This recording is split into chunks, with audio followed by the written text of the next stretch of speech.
Le secours me viendra du Seigneur qui a fait le ciel et la terre. Chante David dans le psaume de ce jour.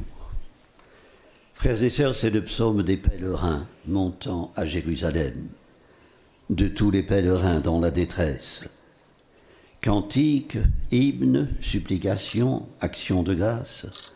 Les psaumes sont l'expression de la foi qui se traduit en une prière et grandit en priant. Prier est un acte de confiance totale en l'amour de Dieu pour nous. C'est continuer à accorder cette confiance quand l'exaucement tarde. Frères et sœurs, la foi de Moïse est tout entière dans sa confiance au Dieu qu'il a rencontré à l'Horeb. Elle s'est fortifiée au long des jours. Une longue semaine de prière sur la montagne du Sinaï, avant qu'il pénètre dans la nuée, où il resta 40 jours et 40 nuits. Pendant la bataille des Amalécites, il exprime sa confiance dans un geste d'imploration. Quand Moïse tenait la main levée, rapporte le livre de l'Exode, c'est la première lecture de la messe de ce dimanche, Israël était le plus fort. Quand il a laissé retomber, Amalek était le plus fort. Illustration de l'exaucement lié à la prière.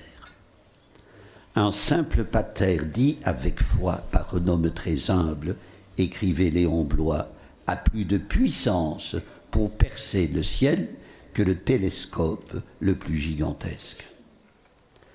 Le secours me viendra du Seigneur qui a fait le ciel et la terre. Frères et sœurs, la prière de nos jours est-elle peu pratiquée hors des lieux de prière? Je ne sais. Mais qu'elle se dégrade vite si l'exaucement tarde est l'indice de la fragilité de la foi. Dans la parabole de la veuve et du juge inique, Jésus rappelle que Dieu ne fait pas attendre sa justice, qu'il faut prier sans se décourager.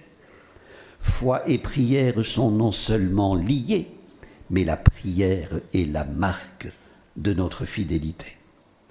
Omettre de prier parce qu'on n'est pas exaucé, c'est manquer de foi. Écoutez aux paroles du silence, c'est la définition que le poète Claude Vigée donne de la prière. Entrer en soi-même n'est pas dans les mœurs de nos foules connectées.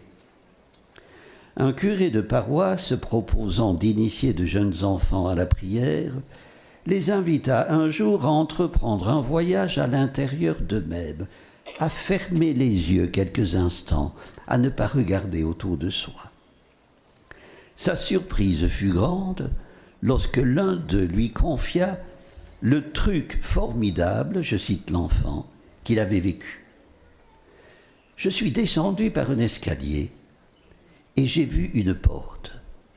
Derrière, il y avait toute ma famille. Cela faisait beaucoup de bruit et je ne suis pas entré. La seconde porte ouvrait sur une pièce où je reconnus toutes mes peurs et je ne suis pas entré non plus.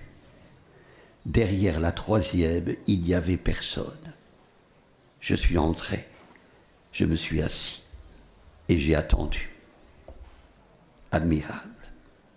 Ce jeune garçon avait fait l'expérience que le silence permet d'apaiser ses peurs, d'attendre celui qui donne la paix. Attendre. La patience, l'opiniâtreté de la veuve qui réclame justice sans baisser la tête, au point de se risquer seule dans cette enceinte redoutable qu'est un prétoire. Y affronte un juge inique, proteste de son droit. Où l'épuise-t-elle, sa patience et son opiniâtreté? Dans sa foi inébranlable en la justice. Qu'elle l'obtienne finalement d'un juge inique est une gageure. A fortiori, demande Jésus, que n'obtiendrions-nous pas nous-mêmes du Seigneur, le seul bon juge? Il sait que le non-exaucement est une cause insidieuse de doute. La question n'est donc pas du non-exaucement de la prière, mais de la persévérance à prier. Le secours me viendra du Seigneur qui a fait le ciel et la terre. Frères et sœurs, Jésus aime l'opiniâtreté de la veuve et l'opiniâtreté de la foi. Il aime celui qui ne baisse pas les bras au premier obstacle, n'abdique pas à la première marque de lassitude.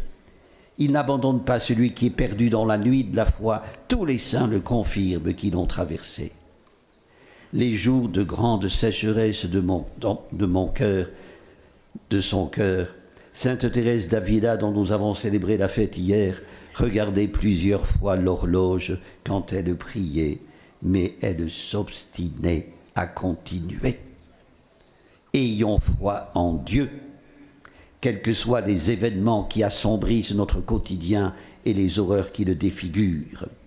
La justice de Dieu réduit à rien les chaos de l'histoire et l'anéantit les parodies de justice pratiquées par les dictateurs et les tyrans. Frères et sœurs, la situation que vit le croyant aujourd'hui n'est pas sans ressemblance avec celle de la veuve de la parabole. Notre monde est aussi inique que le juge qui ne craignait pas Dieu et ne respectait pas les hommes. Manquerions-nous de temps pour prier ? Un soldat de la Grande Guerre racontait à sa femme qu'il n'avait jamais omis de faire sa prière lorsqu'il était au front. Elle lui demanda, mais le jour où le temps pressait, quand il y avait une attaque, si pressé qu'on soit, lui répondit-il, on trouve toujours le temps de mettre ses bottes. Le soldat trouve toujours le temps d'enfiler ses bottes avant la bataille. Le croyant ne trouverait-il pas celui de prier en toutes circonstances ? Frères et sœurs, la prière ne nous sort pas de la vie, elle nous y plonge. Et la vive la charité, l'amour fraternel, notre préoccupation pour le salut de nos frères et sœurs, c'est pour que le monde croie que nous devons prier, pour qu'à l'heure du jugement, il dépende de notre prière que la foi soit encore sur la terre. Jésus a posé la question, elle clôt l'évangile de ce dimanche. Entre l'Ascension et la Pentecôte, alors qu'ils attendent la venue de l'Esprit, les apôtres prient avec Marie, elle est avec eux, elle est au milieu d'eux. Ils ne croiraient pas prier bien s'ils ne priaient avec elle, écrit le Père Valentin. Frères et sœurs, de même prions avec Marie, vers qui se tournent tous ceux qui attendent d'être exaucés, sans ne jamais nous lasser d'attendre. Prions sans nous décourager. Le secours vient toujours du Seigneur, qui a fait le ciel et la terre. Amen. Prions le Seigneur.